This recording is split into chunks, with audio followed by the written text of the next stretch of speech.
ডাকসু নির্বাচনে স্নাতকোত্তর পর্যায়ের নিয়মিত শিক্ষার্থীরা প্রার্থী এবং ভোটার হওয়ার সুযোগ পাবেন বলে জানিয়েছে ঢাকা বিশ্ববিদ্যালয় প্রশাসন। নির্বাচনে পরিবেশ সৃষ্টি হওয়া প্রসঙ্গে ছাত্রলীগ বলছে, মৌলবাদী ও সাম্প্রদায়িক সংগঠন ছাড়া কারোর সাথে সহাবস্থানের সমস্যা নেই। তবে অন্য সংগঠনগুলোর দাবি এখনও সহাবস্থান নিশ্চিত হয়নি। মনোয়ার হোসেন মান্নার সহযোগিতায় মাসরুর শাকিলের রিপোর্ট।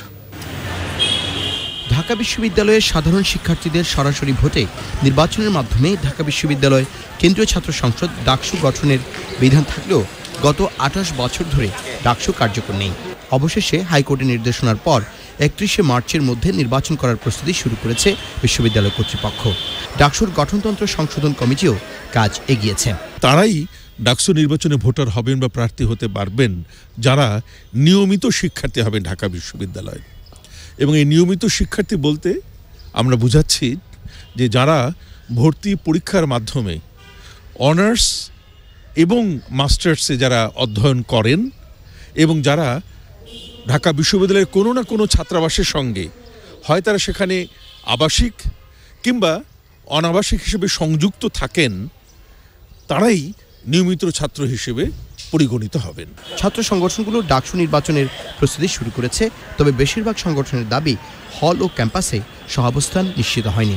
সকল ছাত্র সংগঠনগুলো যখন বলবে বা আশ্বস্ত হবেন সহাবস্থান নিশ্চিত হয়েছে, এরপরেই যেন তফসিল ঘোষণা করা হয়। আমরা একটা বড় দাবি তুলেছি, যেহেতু হলগুলোতে এখনো পর্যন্ত সহাবস্থান নিশ্চিত হয়নি।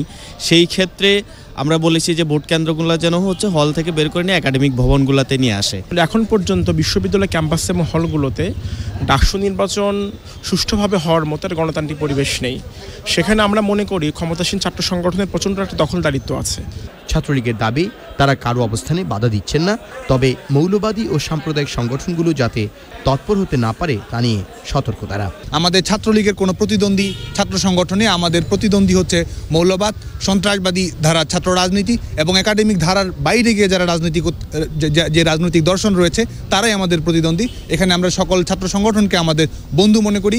সাধারণ শিক্ষার্থীদের প্রত্যাশা, দীর্ঘদিন পর ডাকসু নির্বাচন হলে তারা তাদের প্রতিনিধি নির্বাচনের সুযোগ পাবেন। গত ২৮ বছর ধরে ডাকসু কার্যকর না থাকায় সাধারণ শিক্ষার্থীদের নির্বাচিত কোনো প্রতিনিধি ছিল না, যদিও ক্যাম্পাসে বিভিন্ন রাজনৈতিক ছাত্র সংগঠন কার্যকর ছিল।